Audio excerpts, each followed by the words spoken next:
예. 성경에서 하나님 그러면 우리는 삼위일체 하나님으로 이해를 하셔야 됩니다. 물론 이제 어느 한 위격, 즉 성부라든지 성자라든지 성령이라든지 이 세 위격으로 구별되고 있는 한 위격을 지칭하는 경우도 분명히 있습니다. 그때는 우리가 분명히 그 위격이라고 말을 해야 돼요. 성부라고 말해야 되고 성자라고 말해야 되고 성령이라고 말해야 됩니다. 그러니까 예를 들어서 예수님이 십자가에 죽으셨다라고 하는 것을 삼위일체로 다 봐야 되니까 뭐 성부가 죽으셨다, 성령이 죽으셨다 이렇게 표현하면은 안 된다라고 하는 거예요. 그럼에도 불구하고 또 다른 차원에서 구약의 이스라엘 백성들에게 나타나시거나 선지자들을 부르시거나 아니면 심지어 현현하시는 어떤 그 하나님에 대해서 즉 그 여호와 하나님이라고 불려지는 그 하나님에 대해서는 우리가 어느 한 위격에 매이는 것을 굉장히 조심스러워 했다라고 하는 거예요. 그래서 우리가 전체적으로는 어거스틴이 정리해 놓은 삼위일체론을 따라갑니다.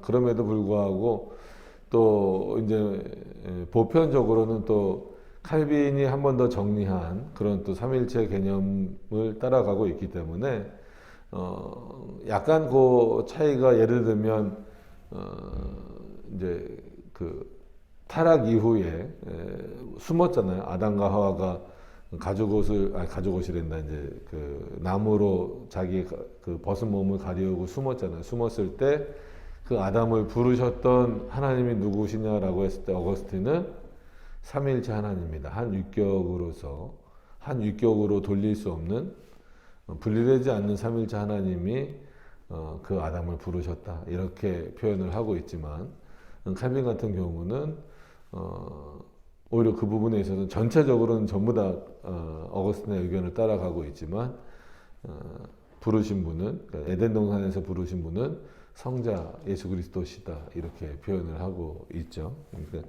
그건 이제 뭐 엄청난 차이다라기보다도 어떤 성육신과 이런 부분과 관련된 그런 좀 구별이라고 좀 이해하시면 좋겠습니다. 그러나 칼빈도 구약에 나타난 하나님을 성부로만 지칭하지는 않고 삼위일체 하나님으로 보는 그런 어거스틴의 관점에 다 동의하고 있다라는 거예요. 그래서 우리가 성경에서 특히나 구약 성경을 읽으실 때 많은 분들이 구약 성경에 어디 예수님이 나옵니까?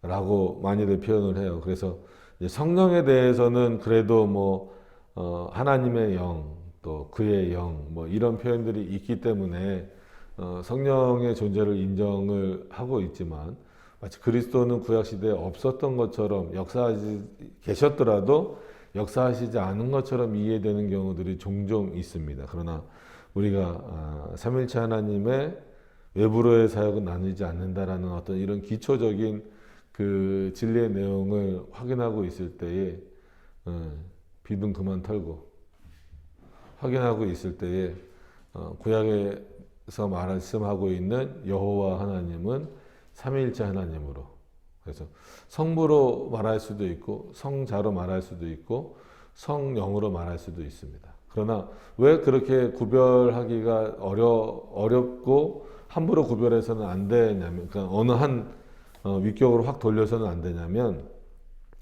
요한복음 1장을 한번 좀 보실게요. 왜냐면 삼위일체는 어쨌거나 좀 어렵잖아요. 그러니까 당연히 우리의 신앙의 대상이신 하나님이기 때문에 감히 그 피조물이 창조자를 온전히 이해한다? 이거는 불가능에 가깝습니다. 그렇기 때문에 이해할 수 있는 길은 하나님께서 우리에게 하나님이 자신을 알려주신 그 방식, 그 내용에서 알아야 되거든요.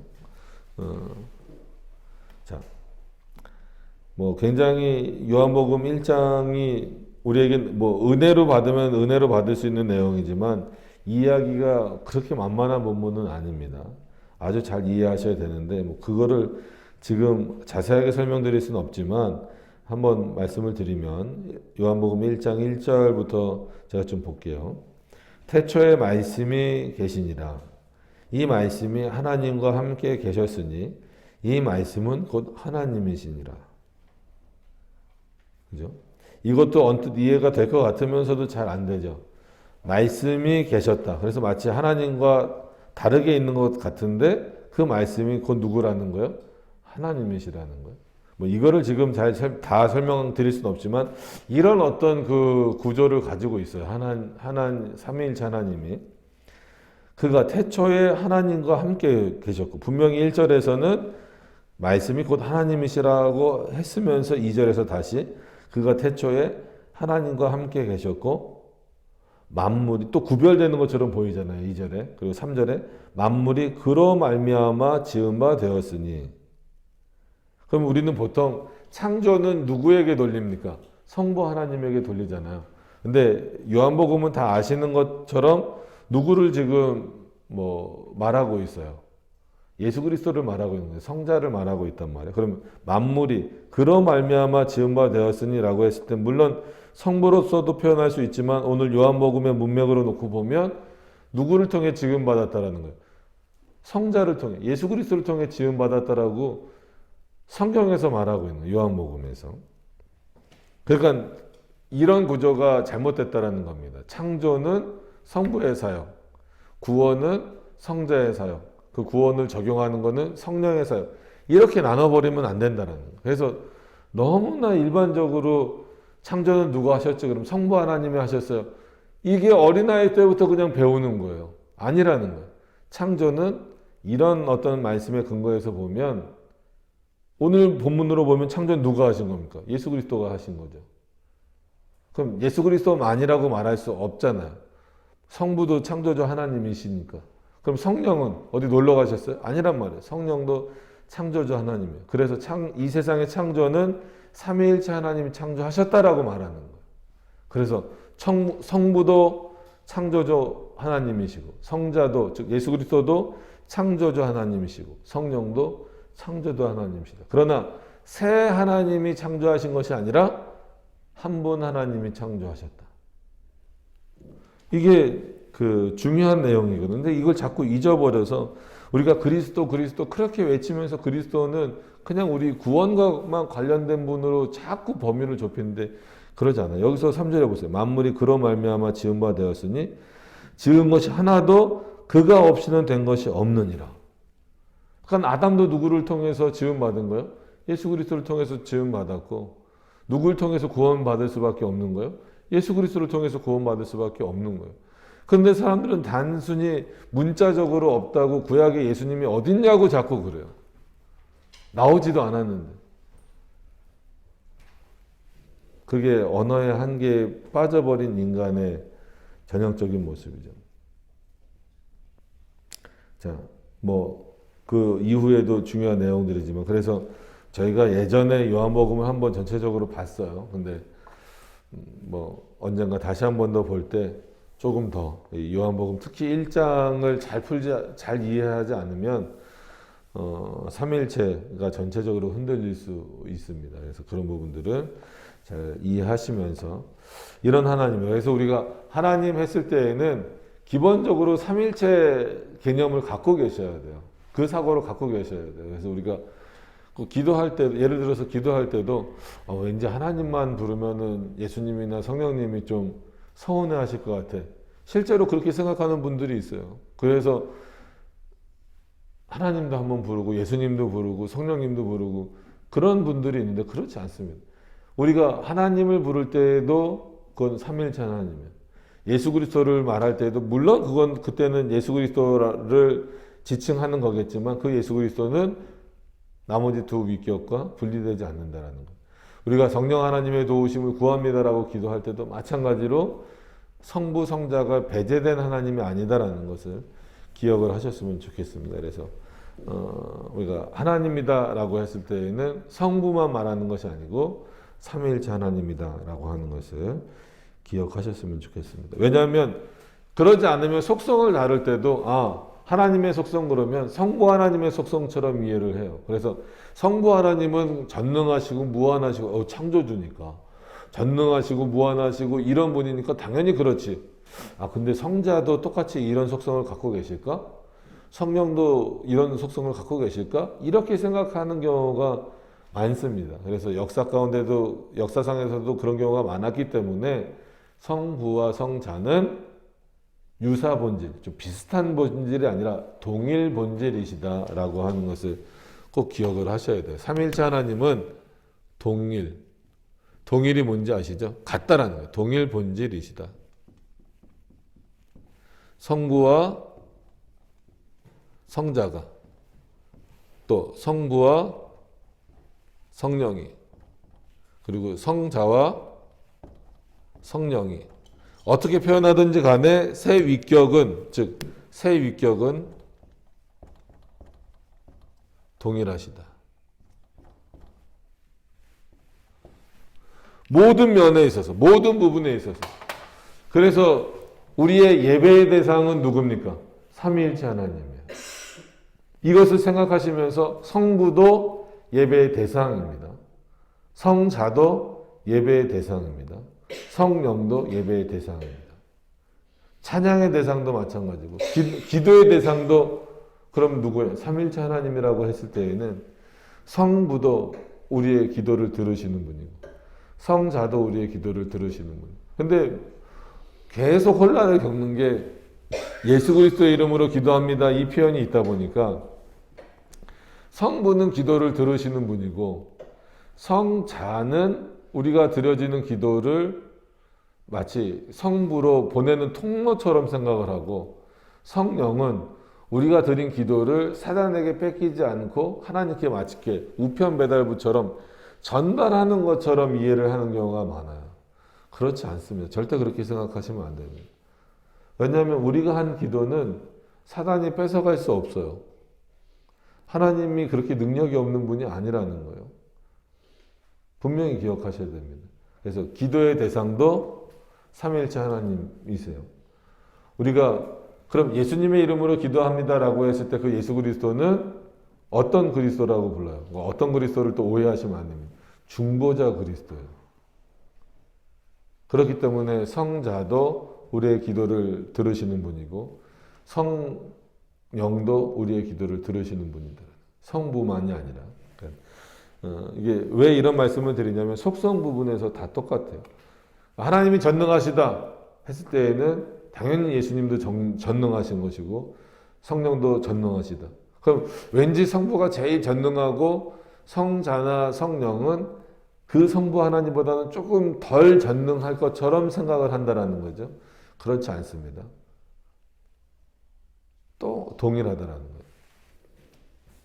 자, 이런 내용들을 좀 기억을 하시면서 그래서 삼위일체론 솔직한 얘기로 굉장히 오랜 시간을 들여서 공부해야 되는 것인데, 그리고 이게 기초가 되는 것입니다. 그러니까 누구를 믿는다라고 했을 때 그 사람에 대해서 알지 못하면 어떻게 제대로 믿을 수 있겠어요? 신뢰할 수 있겠어요? 알지도 못하는데. 근데 하나님을 믿는 것이 기독교라는 거예요. 우리의 신앙이고.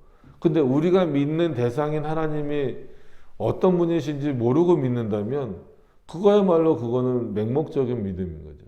그래서 이 삼위일체론은 하나님의 속성을 포함해서 하나님에 대해서 아는 것은 신학자들이나 목사들만 해야 되는 것이 아니라 성도들이 알아야 돼요. 그런데 삼위일체만 한다 그러면은 힘들어하고 관심 없어하고, 그러면은 내 신앙의 대상이 누군지에 대해서 관심이 없다라는 거예요. 그거는 어려운 내용이니까 목사님들만 하지. 목사님들 중에서도 그거는 조직신학을 전공한 분들이나 하는 거죠. 이건 무책임한 얘기예요. 그러니까 엄청난 이단들이 나오는데 대부분 이단들은 전부 다 어떤 의미에서 보면 전부 다 삼위일체론에 걸리게 돼 있어요.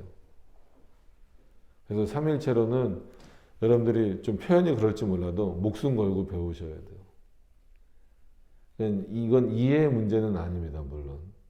그럼에도 불구하고 정확하게 알지 못하면 정말 이상한 기도를 해요. 그래서 예수님을 그리거나 성령을 불처럼 바람처럼 하는 게 왜 문제가 되냐면, 계속 말씀드리지만 저도 뭐죠? 예전에 입교, 이제 저희 첫째 성재도 잘 봐, 그러니까. 이제 올해 입교식을 해야 되는데, 저 입교하러 들어갔을 때, 저희 아버지도 장로님이니까 장로님 잘 계시니? 뭐 이런 얘기나 물어보고 면접하러 들어갔는데, 그러고 뭐 하나 좀 신학적인 거 내야 되니까 이거 내는 거예요. 성부, 성자, 누가 더 크냐? 솔직한 얘기로 성부, 성자, 성령을 부등호로 말한다라는 것 자체가, 기호로 말한다는 것 자체가 아주 불경스러운 일인데, 대부분 이렇게 아이들이 이렇게 생각을 해요. 어른들 중에도 이런 경우가 많아요. 단순히 이퀄이라고 표현하기도 참 조심스러운 표현인데 그냥 쉽게 이렇게 표현을 해요. 왜? 성부는 아버지, 아들, 뭐 그의 영, 이렇게 돼버리니까 아, 영은 제일 3순위겠지, 세 번째겠지. 아버지보다는 아들이 당연히 커야지. 전형적으로 인간적인 사고로 접근을 하다 보니까 이렇게 되는 거예요. 뭐 아리우스도 그렇고 세르베투스도 그렇고 전부 다 이런 데서 실수를 하고 있는 부분입니다. 그러니까 대표적인 아리우스 이단, 아리우스라는 그 이단이 말하는 게 뭐예요? 아들이니까 아버지가 아들을 낳는 방식이잖아요. 세상에서는. 그죠? 그러니까 아, 아들이니까 성자 하나님은 없었던 때가 있었다. 이거를 어떤 관계적인 측면이나 그 시간 안에서 그 관계를 이해하다 보니까 이렇게 설명을 하는 거예요. 세르베투스라는 사람도 비슷하게 설명을 했어요. 이거 이단인데 이런 사고들이 우리 안에 은연중에 많이 있어요. 어디 이게 부등호로 설명이 됩니까? 그러니까 제가 몇 번 말씀드리잖아요. 제일 편한 만만한 게 성령이니까 부흥 강사 한다는 목사님들 맨날 성령 받으라 그러고 마이크에다가 후 불고 자기가 안수하면 성령이 들어간다고 하고 그거는요 신성 모독이에요. 신성 모독. 어떻게 사람에게 성령을 줍니까? 하나님의 속성도 모르는 거지. 계속 말하잖아. 그럼 왜 성부는 못 주냐고.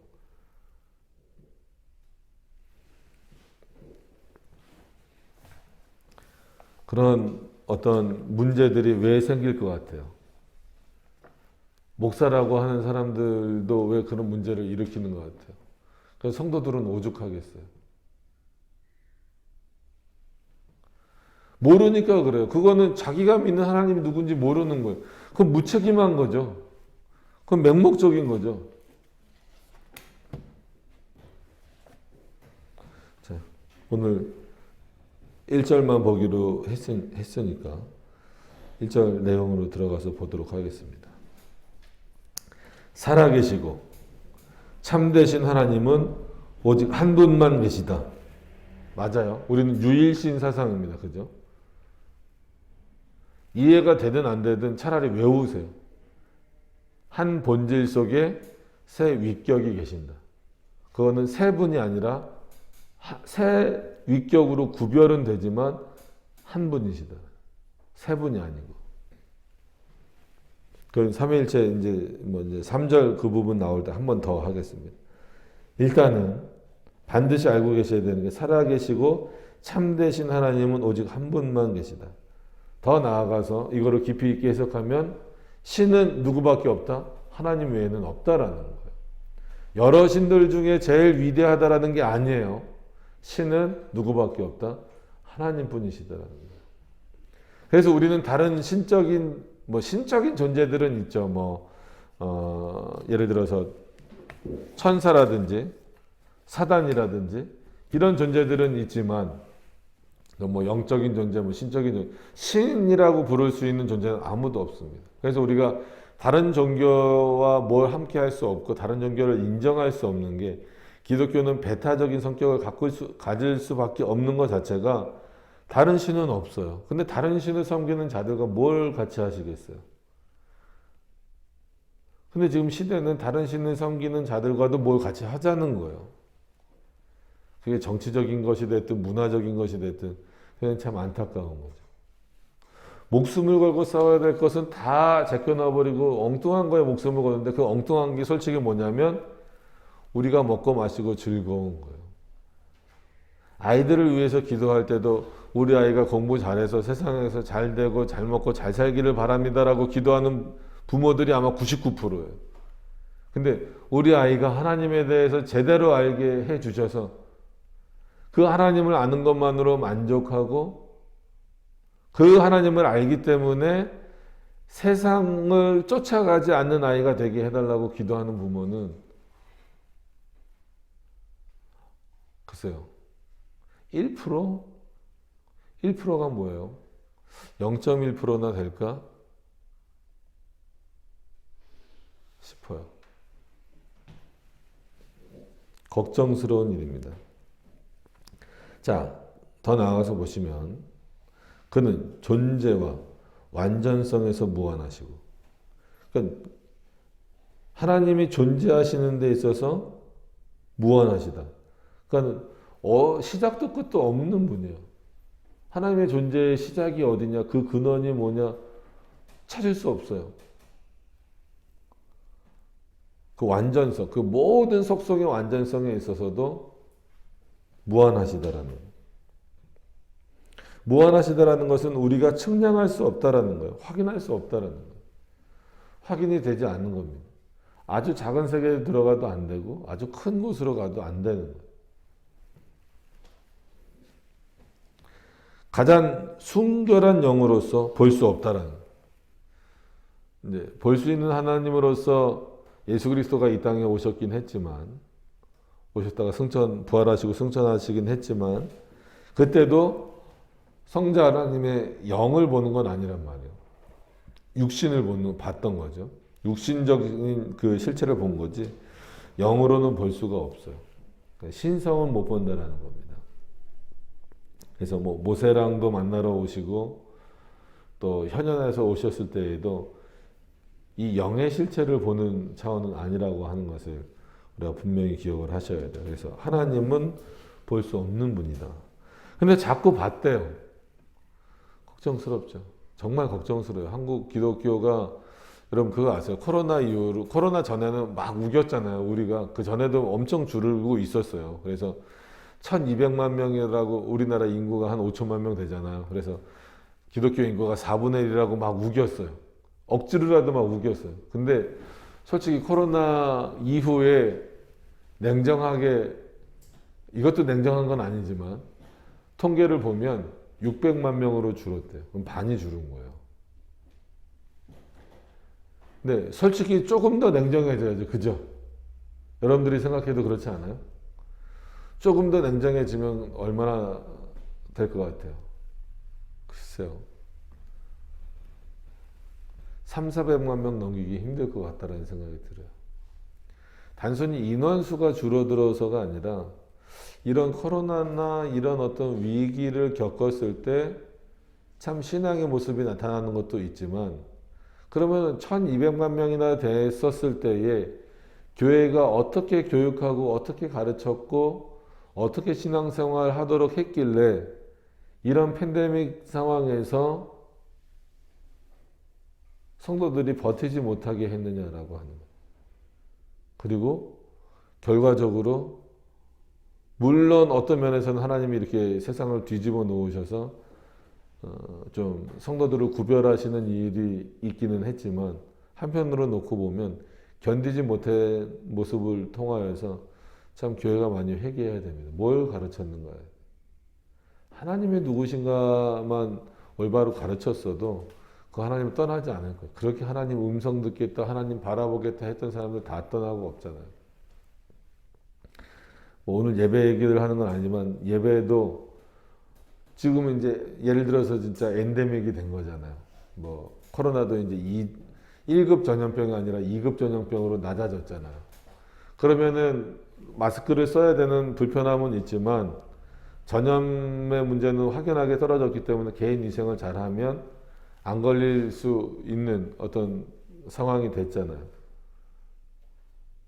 그런데도 저희가 이제 저희도 유튜브를 하는데 너네도 유튜브 하면서 뭐 그러냐라고 하실 수도 있는데, 저희가 유튜브에 올리는 거는 실시간이 아니고 나중에 했던 거를 이렇게 혹시 보실 분들이 있으면 올리라고, 또 교회를 소개하는 차원에서 올리는 건데, 많은 교회들이 현장 예배를 드릴 수 없으니까 온라인 예배를 했잖아요.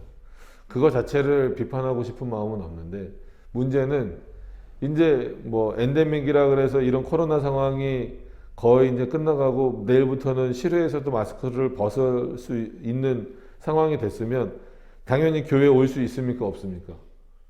올 수 있다라는 차원이 아니라 와야 되는 거예요. 근데 설문조사에서 76%가 온라인을 유지해야 된다는 거예요. 성도들의 76%가. 그러니까 그러면 목사님들이 안 된다, 이제는 예배를 나와서 드릴 수 있기 때문에, 예를 들어서 다음 주부터라도, 그러니까 공식적으로 다음 주부터는 온라인 송출을 안 해도 돼요. 왜? 이미 교회 와서 예배 드릴 수 있었지만 이제는 교회 와서 밥도 먹어도 되잖아요. 개인 위생은 어디 가서나 지켜도 됩니다. 그러니까 참 이게 뭐가 문제냐면, 코로나 때문에 코로나 걸리는 게 위험성이 있어서 온라인 예배를 지속해야 된다는 사람들이 회사 안 갑니까? 학교 안 갑니까? 친구들 만나서 밥 안 먹습니까? 노는 날, 이제 5월 5일 날 뭐 다 다가오고 그러는데, 뭐 봄철에 벚꽃 구경 그런데 안 갑니까? 다 가요. 그런데 갈 건 다 가면서 교회는 위험해서 못 오겠대요. 그러면 뭐 성도들이 온라인 예배를 계속 드려줄 것을 요청을 한다면 목사로서 어떻게 해야 될까요? 그 성도들을 혼내야죠. 나오게 해야죠. 여러분, 솔직한 얘기로 온라인 예배 어쩔 수 없이 드려야 될 수밖에 없었을 때가 있어요. 뭐 워낙 심하고 통제가 심했을 때, 셧다운이 다 되고 막 이랬을 때. 얘기를 들어보면 안 그런 분도 있겠지만 저 같아도 그럴 것 같아요. 목사뿐만이 아니라 교회에 오면 그래도 뭐 이제 중직자들이나 좀 그런 분들은 어떻게 와요? 이렇게 양복 입고 이렇게 다 오잖아요. 그죠? 근데 집에서 예배 드리면은, 온라인으로 예배 드리면은 어떻게 해요? 화면만 쳐다보면 되니까. 어떤 생각이 들어요? 아, 굳이 가지 않는데 내가 이렇게 옷까지 다 차려입고 화면 앞에 앉아있을 이유가 뭐냐? 거기 좀 보이지도 않는데. 그건 어떻게 안 돼요? 그냥 평상시에 집에서 입던 옷, 뭐 추리닝이든지 이런 거 입고 앉아있겠죠. 앉아있다가 나중에 피곤하면 어떡할까요? 소파에 누워있고, 누워서 이렇게 누워서 TV 보듯이. 근데도 성도 떨어질까봐 말을 못하고 이제는 그런 시대로 가야 된다라고 논문들이 쏟아지고 있는, 글들이 쏟아지고 있는 모습들을 보면, 이게 지금 교회가 이런 어려움을 겪고 나서도 뭐가 문제인지를 확인하지 못하는구나라는 생각을 많이 가져요. 하나님 앞에서 편해지려고 하지 마세요. 이런 하나님이에요. 가장 순결하고 영으로서도 볼 수 없고 몸과 지체가 없으신 분이에요. 성정도 없어요. 우리와 같은 어떤 그런 인간성이라고 하는 그런 것도 당연히 없으세요. 변치 않으시고. 그래서 야고보서에 뭐라고 나옵니까? 그분은 회전하는 그림자도 없다. 그거는 뭐 변치 않으신다는 불변성을 설명하기도 하면서 하나님의 속성의 단순성, 즉 속성이 나누어지지 않는다라는 차원에서의 단순성이에요. 그래서 야고보서 1장 17절, 제가 시간이 가니까 제가 그냥 얼른 찾고 읽겠습니다. 찾아놨어요. 각양 좋은 은사와 온갖 선물을 다 위로부터 빛들의 아버지께로부터 내려오나니 그는 어떻다고요? 변함도 없으시고 회전하는 그림자도 없으시는 거예요. 분명히 야고보서에 이렇게 표현하고, 회전하는 그림자도 없다, 변함도 없으시고. 그 하나님 앞에 있는 거예요. 좀 어떤 면에서는 좀 두려워하세요. 하나님 앞에 있다라고 하는 것을 좀 두려워하세요. 두려워해야 돼요. 이건 그냥 뭐 하나님은 친구 같은 분이야, 은혜가 넘치는 분이야, 사랑이 넘치는 분이야. 그 하나님의 사랑을 제대로 누리고 그 하나님의 은혜를 제대로 깨닫기 위해서는 하나님이 누구신지 알아야 되고 그 하나님이 이런 분이라면 좀 두려워할 수 있어야 돼요. 마태복음에 나오는 것처럼 너희의 육신을 죽이는 자들만 두려워하지 말고 너희의 영혼을 죽이실 수 있는 하나님을 두려워하라는. 근데 하나님 앞에 나와 있는 모습을 보면 각오 아니에요. 나와 있는 모습도 그렇고 집에서 예배 드리겠다라는 마음 자체가 벌써 그게 틀리잖아요. 그리고 헌금은 온라인으로 누가 교회가 뭐 자선단체입니까? 무슨 뭐 선교단체예요? 그냥 집에서 온라인으로 돈 보내면 되게? 그럼 예배 드리는 걸로 쳐줘요? 오늘 뭐 주일성수 얘기는 아니지만 주일성수 부분 가서 또 이런 비슷한 말씀 드릴 수밖에 없지만 복장 문제를 우리가 얘기하는 것도요. 옷 문제를 얘기하는 것도 결국은 하나님 앞에서 경건의 문제잖아요. 그러니까 화려하고 멋진 옷을 입어야 된다, 비싼 옷을 입어야 된다가 아니라 옷을 어떤 것을 입느냐에 따라서 마음가짐이 달라지잖아요. 하나님 앞에 나오는 거예요. 그럼 예를 들어서 온라인 예배를 어쩔 수 없이 드려야 된다라고 하면 그것도 온라인이기 때문에 아무도 안 보니까 편한다. 왜 아무도 안 본다고 생각을 해요? 누가 보고 계시는데? 하나님이 보고 계시잖아요. 그럼 여태까지 나갔을 때 옷 차려입고 나간 거는 사람이 보기 때문에 나간 거지. 그렇게 입고 나간 거지. 하나님이 보시기 때문에 그렇게 입고 나갔다는 결론이 안 되잖아요. 자, 변치 않으시고 광대하시고 영원하시고 측량할 수 없으시고 그죠? 근데 그 하나님을 어떻게 인간의 언어나 과학적 상식이나 이런 것으로 가두고 해석하려고 하는지 참 이런 것들을 못하게 해야 돼요. 이런 것들을 못하게. 그래서 아까 이제 우리가 요한복음 1장 읽었지만 요한복음 1장에서 칼빈이 주석하면서 뭐라고 표현하냐면 어거스틴도 비슷한 표현을 썼어요. 어거스틴도 비슷한 표현을 쓰고 칼빈도 비슷한 표현을 썼는데 특히나 이제 우리는 다 말씀을 하지만 로고스라는 단어로 표현이 되어 있단 말이에요. 헬라어로. 근데 그 헬라어로 표현되어져 있을 때 누가 이제 문법을 갖고 자꾸 따지는 거예요. 이 문법은 뭐 이게 맞다, 뭐 정관사가 들어갔다, 안 들어갔다, 뭐 이런 거 갖고 막 따질 때에 여러분 어거스틴이나 칼빈이 그런 문법을 모를까요? 그 정도 언어를? 그렇지 않아요. 근데 했던 말이 있어요. 신앙적 양심에 따라서 하나님을 말하는데 언어의 한계를 가지고 함부로 말하는 것은 내 신앙 양심에 용납되지 않는다. 지금 그런 신앙을 갖고 있는 사람들이 과연 몇 명이나 있겠나 싶어요. 전부 다 성경을 가지고 난도질이나 하죠. 걱정스러운 겁니다. 전능하시고 가장 거룩하시고 그러니까 내가 거룩하니 너희도 거룩하라 이거예요. 가장 자유로우시고 반대로 인간은 그래서 자유롭지 않습니다. 마치 인간도 하나님처럼 자유의지가 있는 것처럼 생각하시면 안 된다는 거예요. 가장 절대적이십니다. 그러니까 그 하나님 외에는 없어요. 그래서 우리는 하나님의 말씀을 그대로 믿는 거예요. 창세기 1장 1절도 그거잖아요. 하나님이 계시다라는 존재 증명을 하지 않아요. 하나님 천지를 창조하셨다라는 거예요.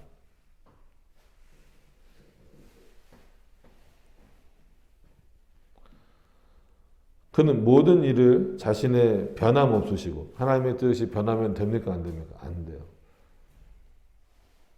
하나님의 작정과 예정이 이래서 변함이 없는 겁니다. 근데 인간의 어떠함으로 자꾸 그 하나님을 변경시키려고 말하는 것은 참 큰 문제입니다.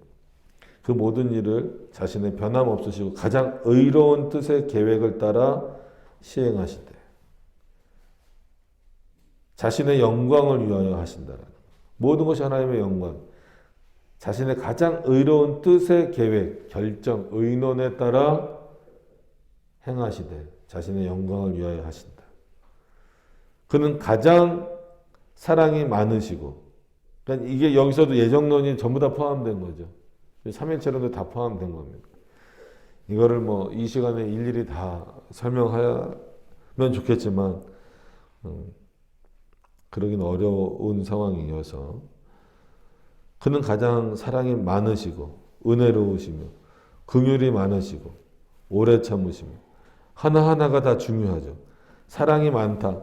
하나님이 사랑이시다라는 표현이 있잖아요. 그때는 하나님의 속성 전체를 말하는 겁니다. 우리처럼 그냥 뭐 누구를 뭐 좋아한다, 사랑한다, 편애한다 정도가 아니에요. 하나님 자신이 그냥 사랑 자체이시다라는, 사랑 자체이신 하나님으로부터 이렇게 뿜어져 나오는 은혜는 우리가 상상할 수도 없는 거죠. 그런 놀라운 은혜를 받고 있으면 더 겸손해져야 돼요. 긍휼이 많으시고, 그죠? 죄 많은 인생들을 참아주시잖아요. 오래 참는다. 언제까지 참으실까요? 자신을 부정하는 자들을 향하여서도 참으시잖아요. 물론 택자들을 향하여서 참으시는 거지만, 인자와 진실이 많으시고, 그죠? 죄가와 죄를 용서하시고, 이거 용서해 주실 수 있는 분은 하나님밖에 없잖아요.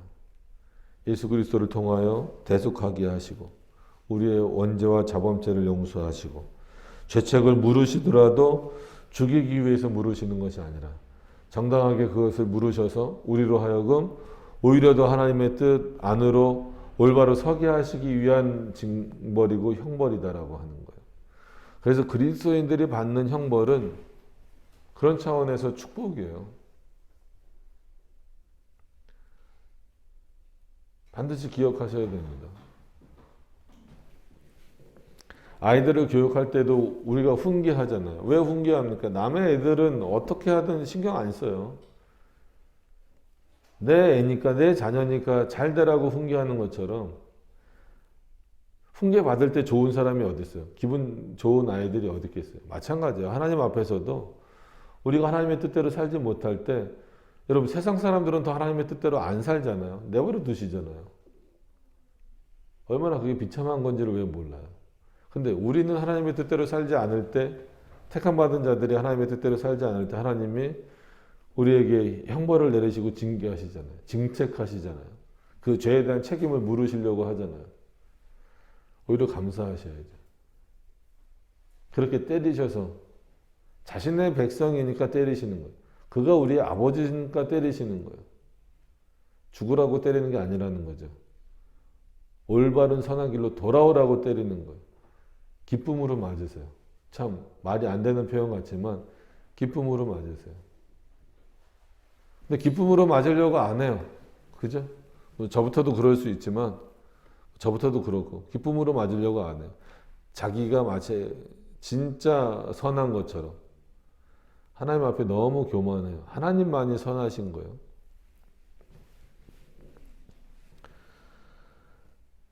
또 자기를 부지런히 찾는 자들에게는 상을 주신다.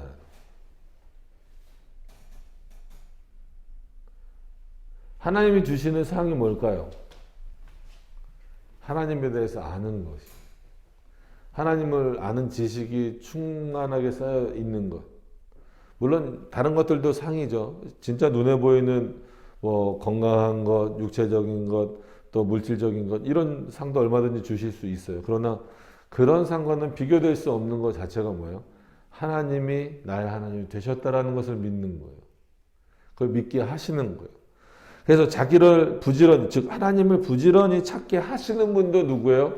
하나님 자신이에요. 그래서 이게 은혜입니다. 하나님을 찾을 수 있는 것 자체가 은혜라고 하는 것은요, 저와 여러분들의 노력과 능력으로 하나님을 찾는 거 아니에요. 늘 말하지만 우리가 뭐 수백 번 말했고 수백 번 다짐하지만 그 의미를 정확하게 알고 말하는 사람들이 몇 명이나 있겠나 싶은 표현 중에 하나가 뭡니까?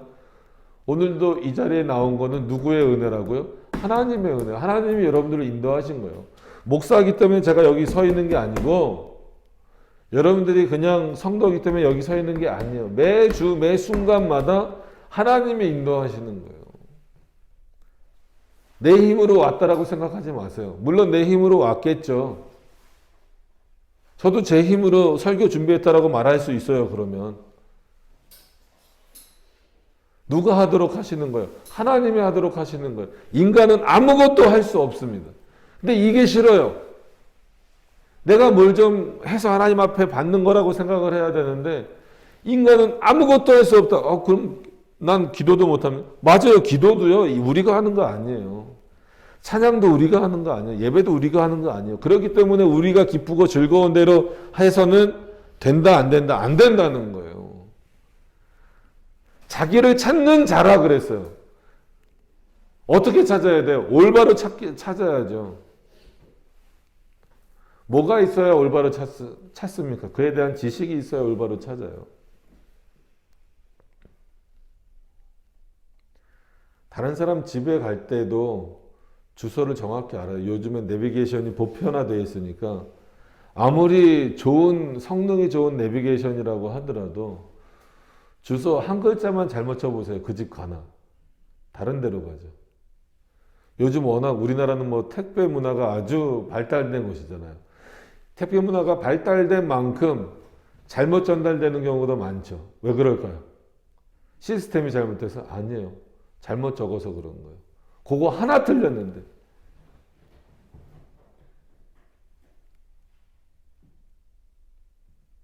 예를 들면 여기가 아트센터로 74번기 33이잖아요.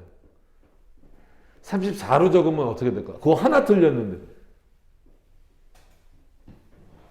딴 집으로 가잖아요.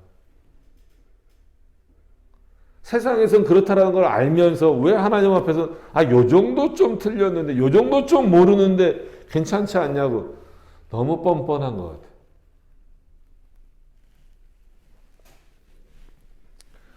그런 차원에서 부지런히 찾으시되 그 부지런히 찾게 하시는 분을 찾는 거예요. 이해되세요? 제가 한 말이 이해가 되세요? 부지런히 찾게 하시는 자를 찾는 거예요. 하나님이시죠. 동시에 그의 심판은 가장 공의롭고 무서우며, 그죠? 그럼 우리가 최후 심판의 대상이 안 됐다라는 것에 감사하셔야 돼요. 지금 실제로 전쟁하는 나라 우크라이나 보세요. 러시아랑 우크라이나. 얼마나 많은 사상자들이 죽습니까? 그걸 뭐 심판으로 비교할 수는 없지만 그 끔찍함과 비참함을 보세요. 근데 하나님의 심판은 그런 어떤 육신적인 죽음 이런 거를 떠나서 정말 그 공포와 공의로움은 이루 말할 수가 없죠. 그 심판이 반드시 있을 거다라고 성경은 말하는데 그 심판에 대한 두려움은 없잖아요. 대비는 안 하고 있잖아요. 모든 죄를 미워하신다. 그죠? 하나님은 죄의 조성자가 절대 아닙니다. 모든 죄를 미워하시고 결탄코 면제, 용서하시지 않는 분이다. 그럼 위에 나온 내용과 다르지 않습니까? 라고 했을 때 누구에 대해서는 용서하시고 자신의 백성은 자신의 긍휼로 용서하시고 그러나 택하시지 않은 자들은 자신의 공의로 그 죄를 면제치 않으신다라고 하는. 왜 그럽니까? 라고 항변할 수 있어요? 없어요? 없어요. 그가 누구시기 때문에? 하나님이시기 때문에. 한 분이신 참신이신 하나님이시기 때문에. 그래서 십계명 제1계명이 뭡니까? 나 외에 다른 신을 섬기지 말라는. 그 말은 뭐예요? 그 말씀은 뭐예요? 나 외에 다른 신은 없다라는 거.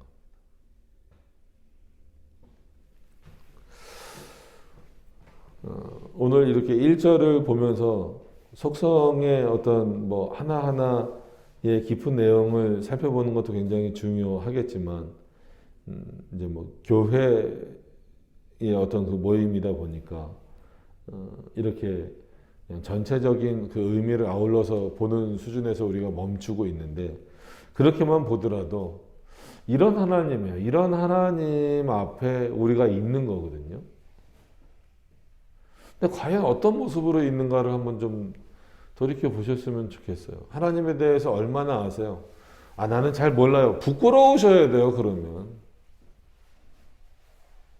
아니, 당신은 누구를 믿습니까? 라고 했을 때 나는 살아계신 하나님을 믿습니다라고 말하면서 그렇게 말씀하실 거 아니에요. 그죠? 그럼 그 당신을 믿는 하나님이 누구신가요? 어떤 분이신가요? 아, 근데 저는 잘 설명을 못 하겠어요. 잘 모르겠어요. 어떻게 그러면서 믿음이 있다라고 말할 수 있습니까?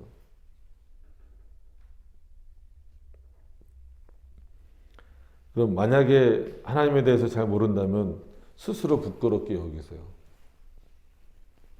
그 하나님에 대해서 아는 것은 교만이 아니라 마땅히 알아야 된다. 당연히 알아야 된다. 그 하나님 아는 것에 힘써야 된다라고 하는 거.